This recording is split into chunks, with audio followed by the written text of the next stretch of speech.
காங்கிரஸ் மூத்த தலைவரும் மக்களவை எதிர்க்கட்சி தலைவருமான ராகுல் காந்தி வரும் 21ஆம் தேதி சென்னை வரவுள்ளதாக தகவல் வெளியாகியுள்ளது.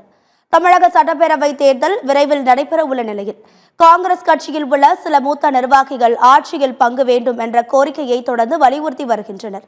ஆனால் கூட்டணி ஆட்சி தமிழகத்துக்கு ஒத்துவராது என்று முதலமைச்சர் மு.க. ஸ்டாலின் கூறியிருந்தார். அண்மையில் சென்னை வந்த காங்கிரஸ் பொதுச் செயலாளர் கே.சி. வேணுகோபால் காங்கிரஸ் திமுக கூட்டணி தொடரும் என்று தெரிவித்தார். மேலும் ஆட்சியில் பங்கு என்பது காங்கிரஸ் நிலைப்பாடு அல்ல என்று கூட்டணி குறித்து காங்கிரஸ் கட்சியினர் யாரும் பொதுவெளியில் பேசக்கூடாது எனவும் அவர் கூறிவிட்டு சென்றார். இந்த சூழலில் காங்கிரஸ் மூத்த தலைவரும் மக்களவை எதிர்க்கட்சி தலைவருமான ராகுல் காந்தி வரும் 21ஆம் தேதி சென்னை வரவுள்ளதாக தகவல்கள் வெளியாகியுள்ளது.